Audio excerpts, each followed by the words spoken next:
Hey, Justin, there's only two things that we're experts at. What is that, Sean? Unequivocal experts. Tell me. Great hair. That's one. Okay. And what's two?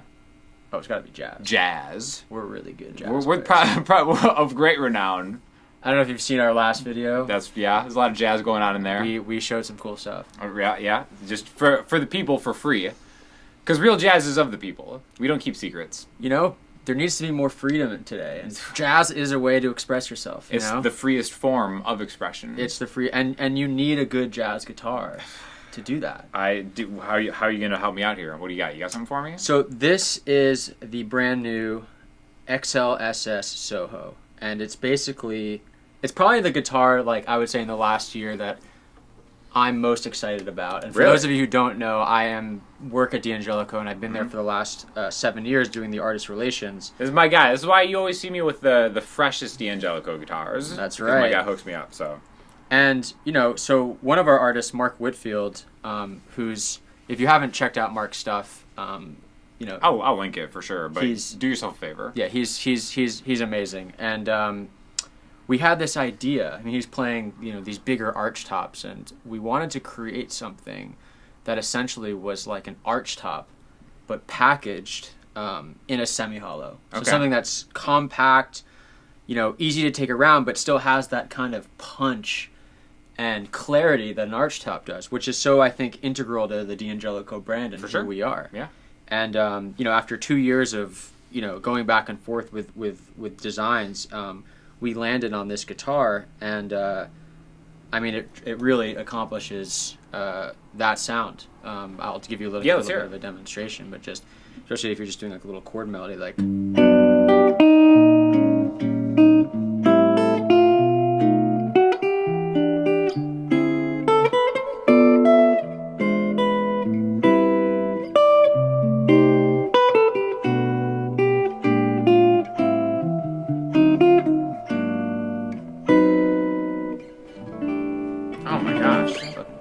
Dude, that's as jazzy as it gets, man.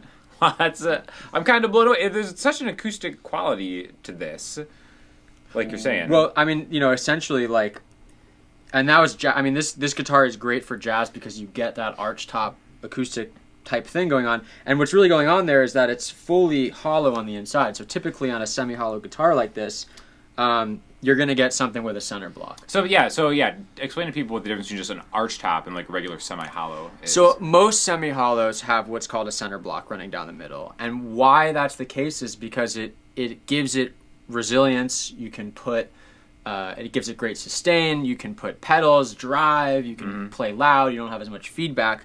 But something that's cool, a Hollowbody guitar is it's just usually going to have nothing, or it's going to have just a little bit of a bridge post. Sure. And that's what allows it to get that kind of acoustic, mid-range focused sound that I think jazz players, like the greats like Joe Pass or Wes Montgomery, etc., have really been into. So we did that with this. So this is, although it's like a semi-hollow thickness, it is fully hollow on the inside. So even if I was just playing, open chords, you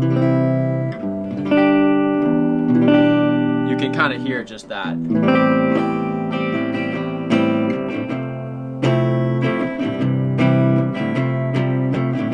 You know what I mean? So it's just really, whatever genre you're using it for, it checks those boxes for sure. And then you have the addition here of a floating mini humbucker. Oh, really? Which is, I don't think you've probably seen that before on a D'Angelico like I have not, but I like mini humbuckers. I think I'm a mini humbucker guy, actually. And why is that? So the St. Vincent that I play, that's got minis. Yeah. So that's like one of my favorite sounds, really. But I'm a semi-hollow guy in my soul. In fact, previously my favorite guitar that you guys made was that 59 Hollowbody, right? Which also doesn't have a center block, right? And that's fully hollow too. And I think P90s, almost, although I think they're very different than a mini humbucker, they are still a hybrid feeling kind of pickup. You know what I mean? Mini humbuckers are great because like you can float them on an arch top guitar like this, and I think what they do such a good job of is just recreating the sound of the chamber, and that's something that Mark was so excited about. And this one's made by Kent Armstrong, which is a great pickup. Leans a little bit on the darker side, which I think complements kind of like the brighter tone you'd get from the guitar being a little thinner. Sure. But, I think just mini humbuckers in general, a good mini humbucker floating should do a great job of just recreating that kind of woody character that you're getting out of the guitar. Okay, interesting. Yeah. Well, that explains why it sounds like an acoustic quality, I guess. Totally. Is like the best way for me to say it in the room. Right now we're just going through my Supra Amulet. And dude, it sounds great. It's a great amp. Should we jazz for the people a little bit? What do we think? Maybe listen to bluesy. Sure. I'm gonna do so. All right. So I'm rocking the Tammany today, which I have severely down-tuned. So I'm gonna play something in C. I'm gonna try to match it. In my mind, though, I'm gonna be thinking E. That work? There we go. So we'll do maybe let's do 1 5 6 4 in C. I don't know what you just said, but I'll follow along.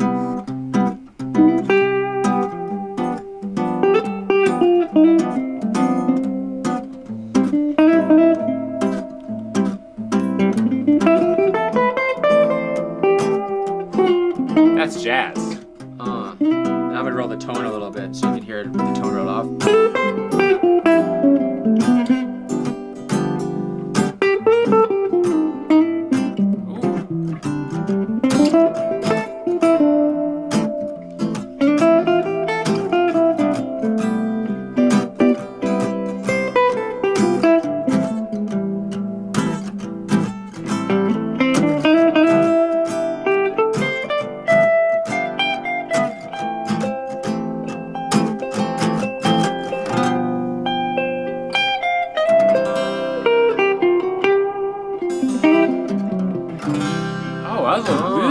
That was nice.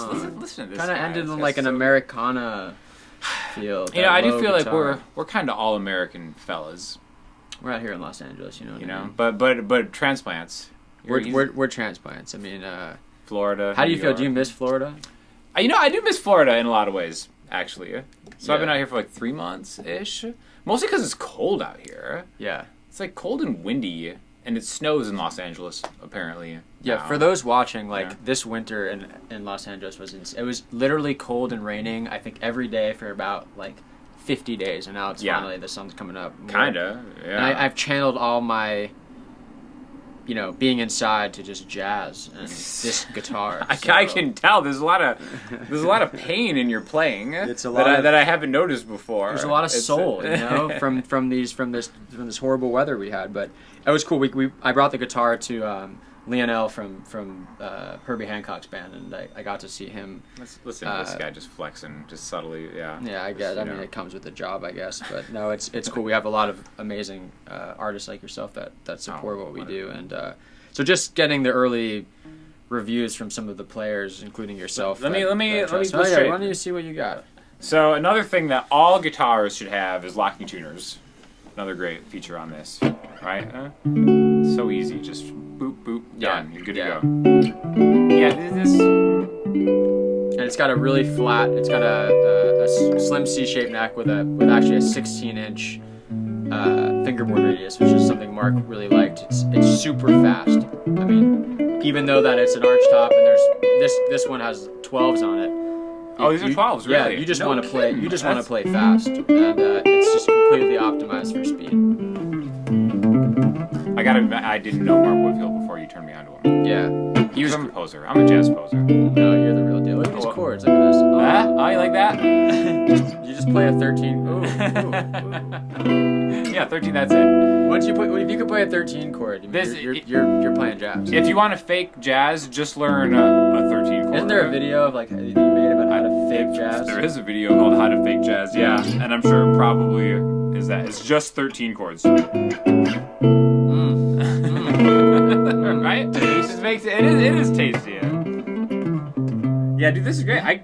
These are 13s, really. No, I think they're 12s. Or you said 12s. Yeah. But you could put 13. That's what's so cool about this guitar. I mean, I think if you look at some of the greats, it's not uncommon for some of these famous jazz guitarists they'll put even 14s on a guitar, and that's how you get that very balanced, kind of deader but dense jazz guitar tone. And a guitar like this can handle it. I mean, it just sounds great. And if you want to put 10s on it and kind of get more of a soulful kind of rock tone, you can do it too. I mean, there's no Mark was telling me the story. He brought the guitar out with Dave Matthews and played the guitar on stage in MSG with him and played through it. There we go. So it's got it. Dude, yeah. It checks out. I don't even know how to jam with you with this thing in C. Dude, right?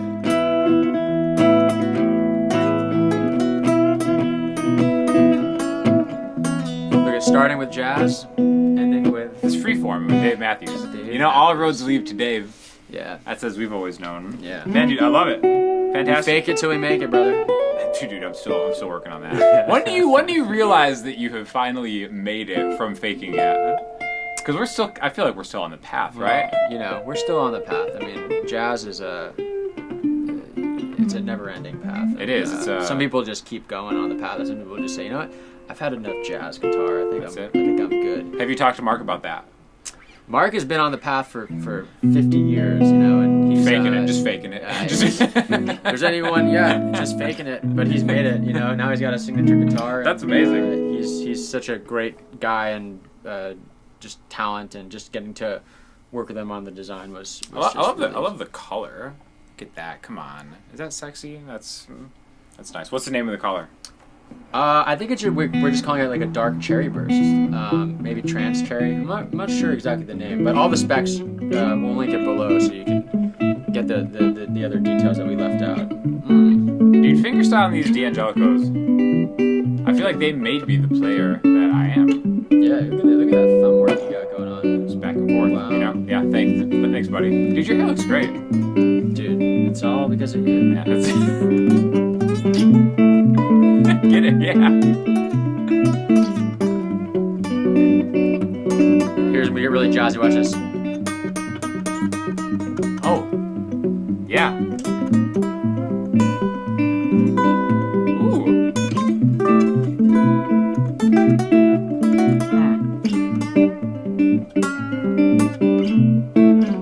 I think it's like when you're playing jazz, when you play the wrong note, but you just play it with confidence. Jazz tip. That's a jazz tip. You just it's gonna be wrong, but if you just play it a certain way and then just slide to the right note. You know what I've learned this from playing live. Yeah. Because that's a jazz tip. That's jazz 101. Right. You want the jazz masterclass tip is to play the wrong note, bend it to a worse note, and then slide to the right one. Well, it's a game of tension. It's a game of tension. Like you have to you create that suspense, so then when you arrive at your desired note, it feels good. Right, so that's and sometimes tension is planned, but some of the best tension is unplanned. I think you can speak to that, right? That's deep. Yeah, so that's where we're going to leave you. Justin, thanks for coming by and showing me this guitar. I love it. Thank you for having me, man. Yeah, absolutely. And it's you sound beautiful with it. Man, show this guy some love. I'll link you to some great Justin videos in the description. Appreciate it. All right. The three of them that exist on the internet. There's going to be more. See ya. Peace.